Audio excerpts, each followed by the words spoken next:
Bueno chicos, entonces ahora vamos a hablar de la anatomía y la histología del tracto gastrointestinal. Vamos a empezar con la histología del aparato digestivo superior. Entonces, en términos fisiológicos, el sistema digestivo superior termina con el duodeno y se compone de la cavidad oral, de la faringe, del esófago, del estómago y del duodeno. Y ahí es donde comienza el aparato digestivo inferior. Todo el tubo digestivo del esófago para abajo va a tener unas capas. Entonces van a encontrar una mucosa, una submucosa, una muscular propia y una serosa o adventicia. Si ustedes se dan cuenta, la mucosa es la misma cosa siempre, ¿listo? Pero el epitelio va a cambiar dependiendo de qué parte del tracto digestivo estamos hablando. Tiene unas glándulas asociadas en esas mucosas, tiene membrana basal, tiene tejido conectivo laxo areolar, con mucho tejido linfoide, ya que se está absorbiendo cosas. Todo el tracto gastrointestinal de por sí tiene que absorber, entonces tiene que estar muy protegido, sobre todo en el intestino. Y miren que aquí sí hay algo diferente. La última capa de la mucosa es una capa de músculo liso y se llama la muscular de la mucosa. ¿Listo? Luego viene una capa que se llama la submucosa, que está por debajo de la muscular de la mucosa, que es tejido conectivo laxo, también puede tener tejido linfoide, glándulas submucosas, y existe una cosa que se llama el plexo de Meissner. Este tiene una función nerviosa, ayuda al peristaltismo y al movimiento, sobre todo de este músculo liso de la muscular de la mucosa. Después viene una capa de músculo, esta sí es puro músculo, entonces dependiendo si es una parte voluntaria, como la parte superior del esófago, será músculo estriado esquelético, o si es una parte involuntaria, como por ejemplo el estómago o el intestino, pues es músculo liso. Pero independientemente de eso, esa capa muscular se organiza en una circular interna, que son unas fibras que son como en sentido transversal al tubo digestivo, y una capa longitudinal que sí es paralela a ese tubo digestivo. Y finalmente hay un tejido conectivo laxo areolar, que es la serosa o la adventicia. Entonces es el epitelio, como por decirlo así, extra que reviste todas las cavidades y se llama el mesotelio y sería una adventicia. ¿Listo? Para que no se les vaya a olvidar.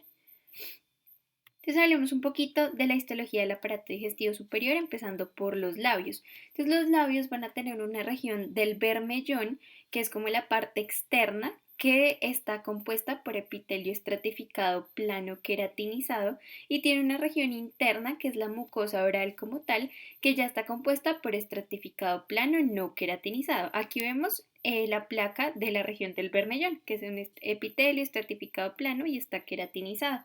¿Listo? Pero hay algo en la parte interna que no estaba presente en la parte externa, y es que empiezan a aparecer glándulas. Estas glándulas aportan a la saliva y son glándulas salivales menores. ¿Listo? Hay glándulas salivales mayores y menores. Las mayores es lo que conocemos como la parótida, la submaxilar y la sublingual, mientras que las menores realmente son muchas, una de ellas son las glándulas labiales. ¿Listo? Ahora hablemos del diente. Las partes de un diente va a ser la corona, el cuello, que lo vemos acá, y la raíz.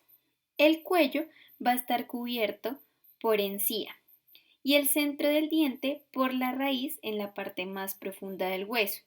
Entonces vienen unos vasos sanguíneos y vienen unos nervios y se meten a la parte más interna del diente que no es visible, y eso es lo que se conoce como la pulpa del diente, que es donde está el nervio, que es lo que vemos acá.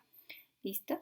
Cuando una persona tiene una caries y hay compromiso del nervio es porque la bacteria o el agente ya llegó como tal hasta la pulpa, y si se compromete la pulpa y la irrigación, pues quiere decir que ya se perdió como tal esa pieza dental. Pero la pulpa está rodeada tanto en la raíz como en la corona por una región que se llama la dentina. Vean que es esta de acá. Hasta aquí la corona y la raíz van similares, entonces lo que va a cambiar es la parte más externa. Después de la dentina, si estamos en la raíz, hay un tejido que se parece al hueso, solo que es más desordenado y se llama el cemento. ¿Listo? Que es este que vemos acá. Que como el nombre lo dice, lo que hace es que pega la pieza dental al alveolo que forma el maxilar o la mandíbula, y después del cemento pues hay un tejido conectivo que le da cierto movimiento. Pero en la parte externa, esta dentina que vemos acá está cubierta por esmalte, y el esmalte es un tejido que tiene más hidroxiapatita que el mismo hueso. ¿Listo? Entonces esas son las partes del diente que ustedes tienen que tener presentes. Por otro lado, En la región entre la dentina y el esmalte hay células. Entonces vamos a encontrar odontoblastos y ameloblastos, así se llaman, y son células que mantienen al diente. Entonces un poquito de anatomía del diente que es importante, ¿listo? Bueno, ahora hablemos de la lengua. Entonces, un poquito de anatomía. La lengua tiene varias superficies. La superficie que una muestra cuando saca la lengua, que sería esta de acá, es la superficie dorsal y se ve muy diferente a la parte de abajo de la lengua, que es la porción ventral. Entonces, la porción ventral la vemos un poco más brillante, no tiene tantas papilas como si tiene la región dorsal y además está muy irrigada. Tiene muchos vasos que se utilizan usualmente para, por ejemplo, la administración de medicamentos. Entonces, si ustedes tienen un paciente infartado, lo que usamos es la nitroglicerina sublingual, porque si lo ponemos sublingual se va a absorber mucho más rápido y va a llegar mucho más rápido a las coronarias y las va a vasodilatar. En esta placa es una placa de la porción dorsal de la lengua, entonces vemos que casi todo el cuerpo de la lengua es músculo estriado esquelético porque es voluntario. Entonces vean que todo lo que sea lengua vemos unas fibras, vemos las clásicas estrías del músculo estriado y además van en distintas direcciones. Ahora pasemos al paladar. En el paladar duro nos podemos ubicar porque siempre va a estar acompañado de hueso, ¿listo? Y además el epitelio va a ser un intento de queratinizarse, pero no lo hace completamente. Entonces va a tener un epitelio que va a ser paraqueratinizado, ¿cierto? Porque no se va a queratinizar completamente. Y aquí tenemos la parótida.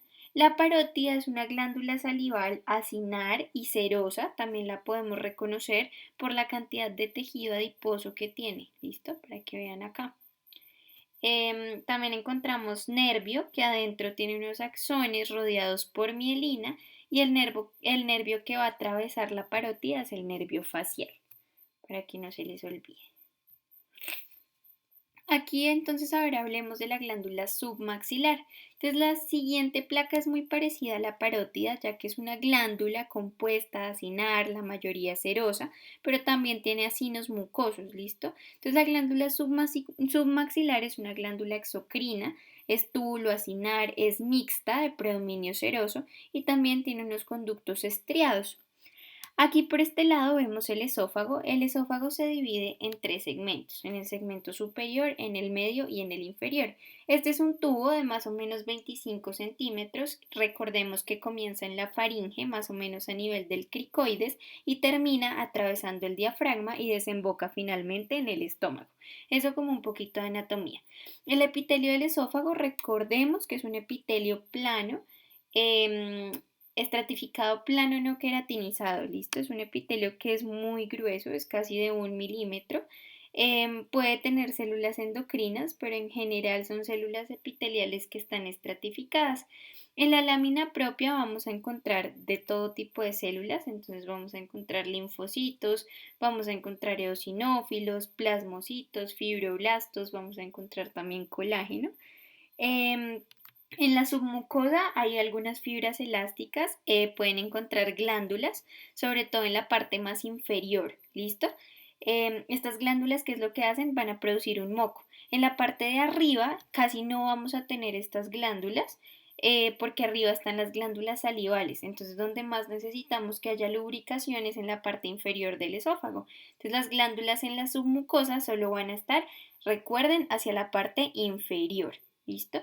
Lo más importante que debemos saber es que estas glándulas producen moco, porque se necesita lubricar muy bien el bolo alimenticio que está bajando. Entonces es por eso que las glándulas van a estar más hacia inferior. No se les olvide también que en la parte superior del esófago el músculo que tenemos es estriado esquelético. Entonces, ya que este está cerca a la faringe y está todo el mecanismo de la deglución que es voluntario, por eso en la parte de arriba tenemos músculo estriado esquelético y en la parte media ya es una combinación entre músculo estriado esquelético y entre músculo liso. Y ya en la parte inferior del esófago va a ser puramente músculo liso porque es completamente involuntario. ¿Listo? Entonces quiero que miremos acá esta imagen. Este es un corte anatómico y se puede ver el cambio que se da de un esófago a un estómago. ¿Listo? El esófago es esta parte rosada de arriba y pues el estómago ya es esta parte de abajo como tal. Entonces quiero que vean que son epitelios completamente diferentes. el esófago va a estar adaptado para esa fricción, para ese rozamiento, para que llegue el bolo alimenticio, se abra campo y salga hacia el estómago. ¿Listo? Y finalmente llegamos aquí, que es la unión esófago-gástrica, a más o menos 1 centímetro por debajo del diafragma, y pasamos de ese epitelio estratificado plano del esófago, que se conoce también como epitelio escamoso, a epitelio cilíndrico simple, que es el epitelio del estómago. Ahora quiero que miremos estas dos imágenes. Esta de la izquierda muestra un esófago perfecto, pero miren este de la derecha. Dentro del esófago se desplazó algo de epitelio del estómago. Ven este contraste de epitelio. Entonces, quiero que vean eso, que cuando se da ese desplazamiento del epitelio del estómago hacia el esófago, eso es lo que se conoce como esófago de Barrett. Entonces, ustedes se imaginarán que como el estómago produce mucho ácido, pues eso va a causar una sensación de acidez en el esófago y en la boca del estómago. Entonces, esto es esófago de Barrett. Un poquito hablemos del estómago. Entonces la función del estómago es recibir lo que llegó del esófago, lo que hace es que lo vuelve todo homogéneo y lo hace parte de un procesamiento químico por medio de ácido para formar el quimo. Una vez todo eso esté ya homogéneo, se libera hacia el duodeno y para eso pues va a ser muy importante el esfínter del píloro, donde la capa muscular va a ser supremamente gruesa. ¿Listo? Entonces en el estómago las células sí van a ser diferentes. Lo primero es que si en el estómago hay ácido, pues se tiene que proteger de ese ácido y para protegerse de ese ácido es muy importante unas células que se llaman las mucosas superficiales. Esas células mucosas superficiales lo que hacen básicamente es que forman unas pequeñas invaginaciones y forman unas foveolas. Más o menos son unos 3 millones, que son características del estómago, no están ni en el esófago ni en el intestino, ¿listo? Y debajo de esa fobia van a salir unas glándulas que se llaman las glándulas gástricas, ¿listo? Y esas glándulas pues pueden ser rectas, pueden ser contorneadas, pero su función principal es proteger al estómago del ácido. Ahora llegamos acá a la submucosa del estómago y en el estómago pues es muy importante este tejido conectivo laxo que tiene varios vasos sanguíneos, que tiene vasos linfáticos. Entonces recuerden que también en la submucosa hay un plexo nervioso que si se acuerdan es el plexo submucoso de Meissner, que es el que se llama sistema nervioso intrínseco entre el intestino y el estómago, lo que hace es que regula la secreción de las glándulas y activa el peristaltismo de la musculatura lisa. Está propiamente en la submucosa. ¿Listo? Para que no se les vaya a olvidar.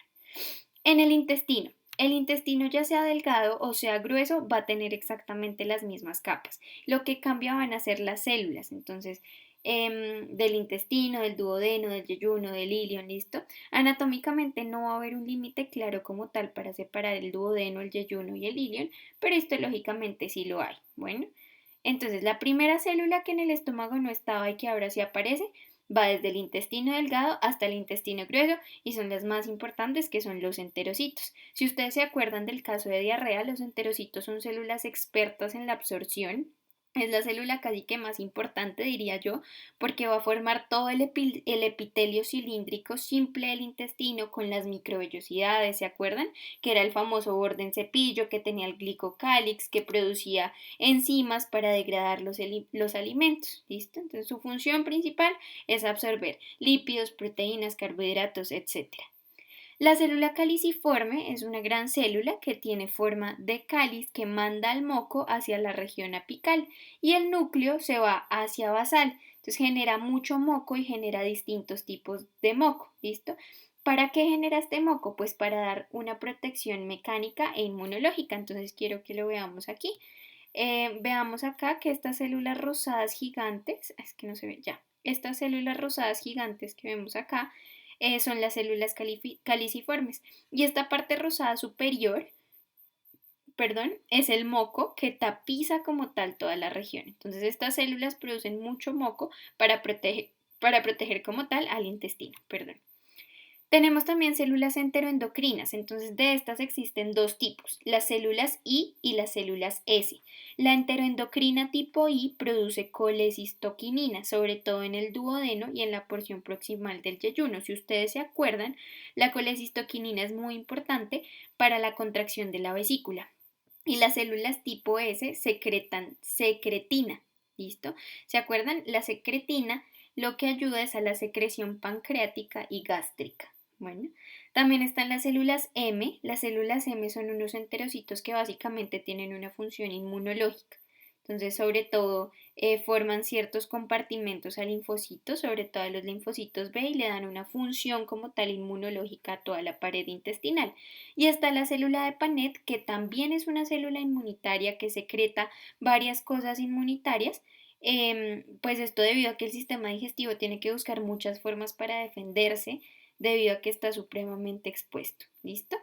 Y finalmente las microvellosidades, no se les olvide las microvellosidades del enterocito, que son formas que utiliza el intestino para aumentar como tal la superficie, para aumentar la absorción, para que no haya diarrea. Entonces básicamente esto es como lo más importante que debemos tener en cuenta en el intestino. ¿Listo? Ahora pasemos al hígado. Entonces, bueno, del hígado ya hablamos un poquito en la tutoría de ictericia, pero vamos a volverlo a mencionar. Entonces, algo muy importante del hígado es que si ustedes se acuerdan, es un órgano que tiene muy poquito tejido conectivo en condiciones normales y que hay enfermedades como por ejemplo la cirrosis que aumentan el tejido conectivo del hígado. No es normal tener tejido conectivo en el hígado, ¿listo? El hígado, como ya sabemos, está en el hipocondrio derecho. Son importantes tanto el parénquima como el estroma, pero lo que va a predominar es el parénquima. Bueno, el tejido conectivo parte al hígado en pequeños lobulitos, ¿se acuerdan? En una forma poligonal y cada uno de estos se va a llamar el lobulillo hepático. Entonces en embriología vimos que todo el tejido conectivo del hígado va a venir del septum transversum y este septum transversum también va a dar origen al diafragma. El septo transverso da origen también a la cápsula de Gleason, que si se acuerdan es esa membrana que envuelve como tal al hígado, y a partir de esa cápsula se va a formar el tejido conectivo intrahepático, que es muy pequeño, pero es el que divide el hígado en pequeños lobulillos. Bueno, eso como para que se ubiquen un poquito. Entonces, cuando ya miramos esos hexágonos, vemos que los hepatocitos se organizan en hileras, ¿listo? Y eso se llaman cordones hepáticos. Y entre cordón y cordón va a haber un vaso sanguíneo que se llaman los capilares sinusoidales, ¿listo? Hay una zona del hígado que es descubierta de la cápsula de Gleason, que es la parte por donde llega la vena porta, la arteria hepática y sale el conducto biliar. Esto se llama el hilio hepático, no se les vaya a olvidar. Entonces, para poder entender el hígado, así como anatómicamente, debemos entender primero cómo es la irrigación. Si ustedes se acuerdan, una cuarta parte se irriga por la arteria hepática y tres cuartas partes se irriga por la vena porta. ¿Listo? La porta lo que hace es que se superramifica para formar también los sinusoides hepáticos y luego se une para formar la vena suprahepática que va finalmente a la cava inferior. Entonces, la vena porta va a venir de tres partes. Esto también como anatomía a grandes rasgos para que ustedes se acuerden. Entonces, la vena esplénica que va a traer todo lo del vaso, ¿listo?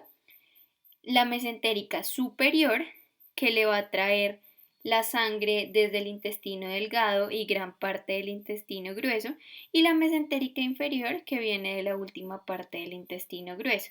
Entonces, desde el punto de vista clínico es importante mencionar estas cosas. Lo primero, no se les olvide que el hígado tiene escaso tejido conectivo, que si aumenta se llama cirrosis, y cuando hay esa cirrosis, el colágeno pasa de tipo 3 a tipo 1. El colágeno tipo 1 es el colágeno que es cicatricial y es el colágeno que se fibrosa. No quiero que se les olvide eso, por favor. Cuando hay cirrosis, pasa el colágeno tipo 3 a colágeno tipo 1. ¿Listo? También pueden haber alteraciones en la irrigación, entonces hay condiciones que causan que la presión de la porta aumente y van a haber síntomas de hipertensión portal, entonces va a haber una dilatación de las venas del esófago, llegan a tener varices esofágicas, la hipertensión portal puede ser por problemas en el sinusoide, ¿listo? Esto también es súper importante. Y otra cosa es que hay cuatro células esenciales para el hígado, entonces está el hepatocito, la célula endotelial del sinusoide, las células de Kupfer, que si se acuerdan es como un macrófago, entonces esta célula es muy importante porque fagocita todas las cosas extrañas, hace parte del sistema fagocítico mononuclear. Y las células estrelladas que están en el espacio perisinusoidal, que esto es lo que hacen es que producen matriz extracelular y colágeno, ¿listo? También almacenan grasa, retinol, que es la vitamina A, son las encargadas de la fibrosis hepática y mantienen la homeostasis en el espacio de Dice. Listo. En cuanto a la vesícula biliar, histológicamente la vesícula biliar tiene tres capas. Tiene mucosa, algo que es importante es que la vesícula biliar no tiene submucosa, tiene músculo liso y tiene adventicia. No se les vaya a olvidar. Entonces, mucosa, músculo liso y adventicia.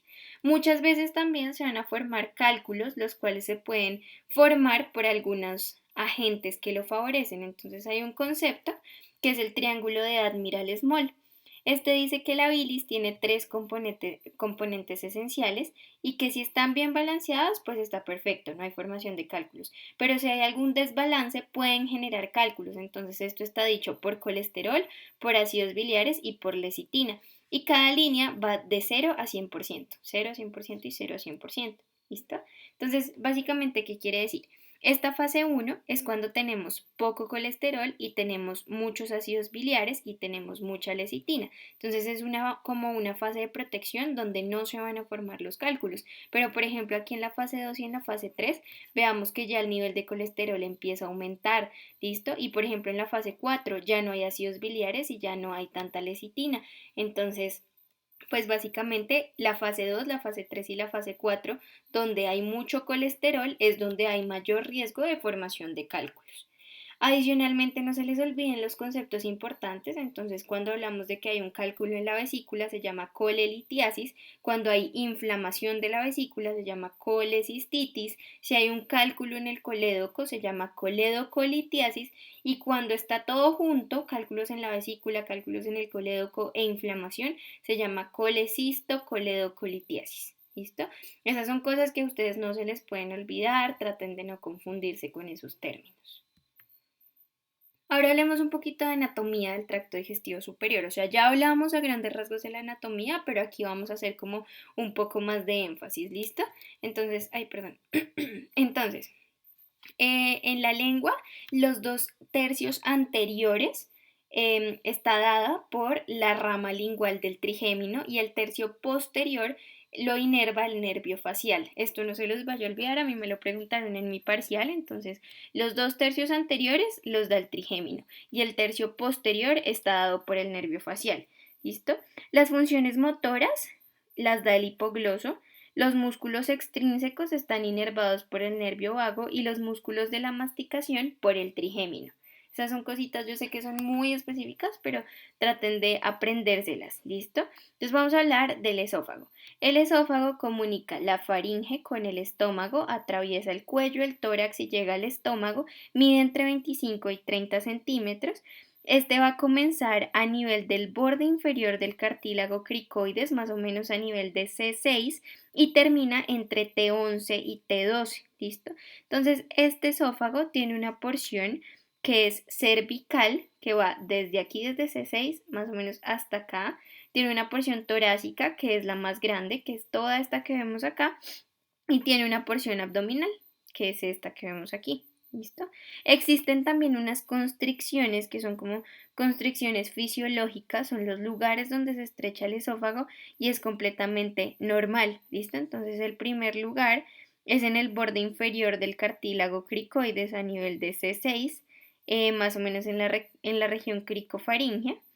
El segundo lugar donde se va a estrechar el esófago es acá como en la parte aortobronquial y la tercera constricción es acá a nivel diafragmático, ¿listo? Como ustedes bien saben, cuenta con un esfínter esofágico superior y un esfínter esofágico inferior y no se les olvide que la tráquea está por delante del esófago, ¿cierto? Eso no se les puede olvidar. Además tiene una relación también con las carótidas que están laterales al esófago. Ya vamos a ver un poquito más de estas relaciones, ¿listo? Entonces aquí tenemos una visión posterior. A nivel lateral va a tener los lóbulos de la glándula tiroides. Y lateral al esófago también va a tener las glándulas paratiroides. ¿Listo? No vayan a olvidar eso. Y tiene por acá, súper importante, el nervio laríngeo recurrente. Este nervio laríngeo recurrente inerva la porción superior del esófago, es una rama del nervio vago y en su ascenso se va a meter entre la tráquea y entre el esófago. ¿Listo? Entonces aquí vamos a ver un poquito mejor las relaciones del esófago. Veamos que hacia anterior tiene la tráquea, aquí tiene el nervio laríngeo recurrente, acuérdense que es rama del nervio vago, hacia lateral va a tener la glándula tiroides y aquí, esto que se alcanza a ver aquí por encimita, son las glándulas paratiroides. ¿Listo? Hacia posterior tenemos la columna vertebral, tenemos estos que son los músculos prevertebrales. Y pues vemos también la carótida, que es esta acá, que la vemos lateral al esófago. ¿Listo? Otra relación muy importante es la relación que tiene con la aorta. La aorta ascendente, veamos que primero está hacia anterior. El arco ya está lateral y la aorta descendente se hace posterior. Entonces, cuando ambas estructuras llegan acá y perforan el diafragma, el esófago lo va a perforar por delante y la aorta lo va a perforar por detrás. ¿Listo? Y vemos también acá la arteria pulmonar que también está anterior al esófago. Entonces todas estas relaciones son muy importantes para que ustedes se ubiquen de forma espacial. En esta imagen lo que vemos es la unión gastroesofágica. Vemos ese cambio del epitelio esofágico al epitelio gástrico. Esto de acá se llama la línea Z. Y vemos acá el diafragma y este que es el ligamento frenoesofágico. ¿Listo? Otras relaciones importantes. El esófago se va a irrigar por medio también de la arteria tiroidea inferior, que es esta de acá. Esperen, cierro esto. Ya. Por la arteria tiroidea inferior, que tiene unas ramas esofágicas. Entonces así es como se va a irrigar. La aorta también va a dar unas ramas bronquiales. ¿Listo? Y esas ramas bronquiales van también al esófago. Y hay unas ramas aórticas por la arteria diafragmática y por la frénica inferior, es que son estas de aquí abajo, que van a irrigar toda la parte inferior del esófago. ¿Listo? Y la rama del tronco celíaco, que es la gástrica izquierda, también va a irrigar al esófago. Entonces, tiene irrigación por varios lados. ¿Listo? Ya en cuanto al drenaje venoso, se hace por la vena ácigos y por la hemiácigos. ¿Listo?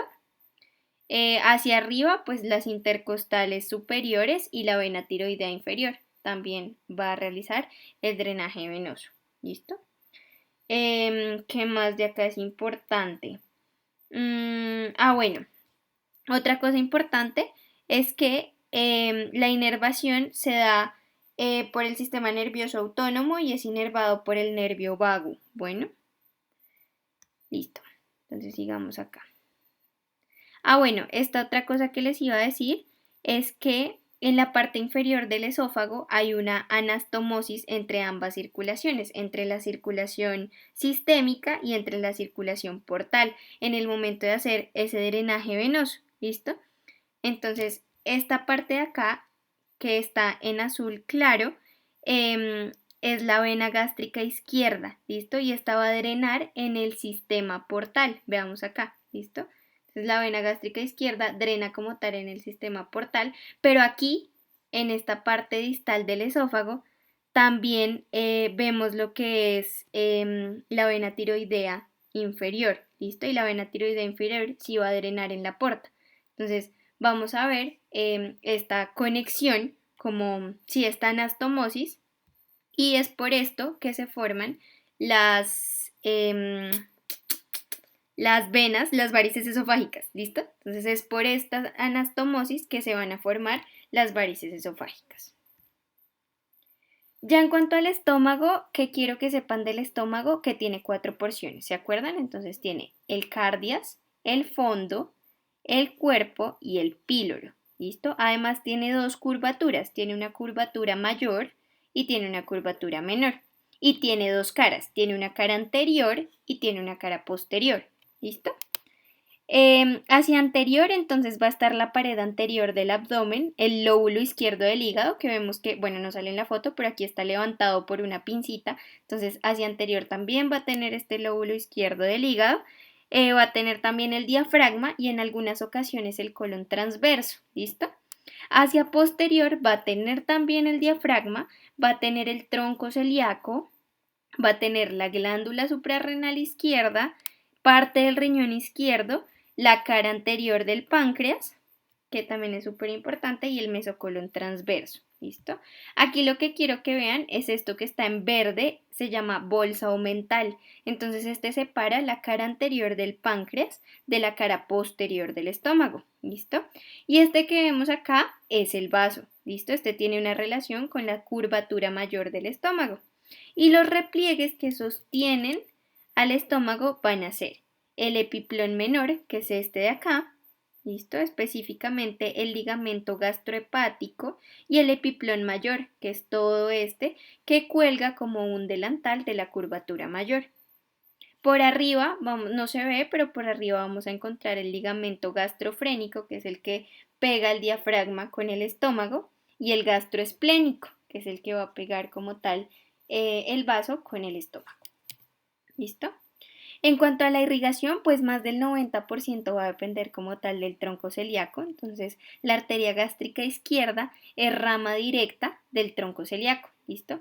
Y la arteria gástrica izquierda viene por toda la curvatura menor del estómago y se anastomosa aquí con la arteria gástrica derecha. Esta va a salir de acá. Entonces, veamos que el tronco celíaco tiene tres ramas. Tiene la gástrica izquierda, tiene la esplénica y tiene la hepática común. Entonces la hepática común va a dar la hepática propia y la hepática propia, que es esta aquí, entonces esto es hepática común y aquí es hepática propia.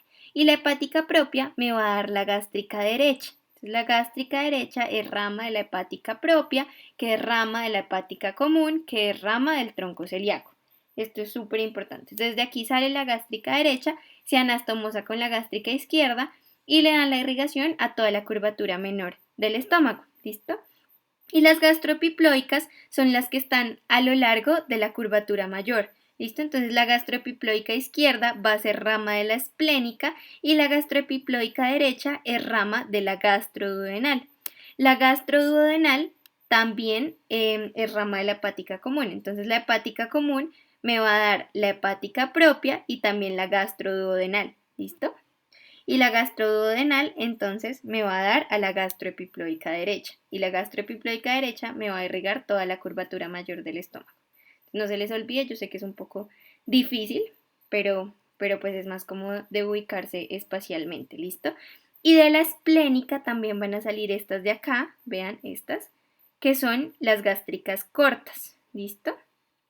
Y por la parte posterior, como vemos acá, va a ser irrigada directamente por la arteria frénica inferior izquierda que sale directamente de la aorta. ¿Listo? Entonces está acá, que es la frénica inferior izquierda y sale directamente de la aorta. Todo el estómago va a drenar también hacia la vena porta. ¿Listo? Una vena gástrica izquierda y una vena gástrica derecha y drenan acá en la vena porta. Listo. Ahora hablemos del duodeno. Entonces el duodeno es la primera porción del intestino delgado que se continúa con la segunda porción del intestino delgado que es el yeyuno, ¿listo? Y se continúan básicamente acá, que es la unión duodeno-yeyunal o ángulo de Treitz.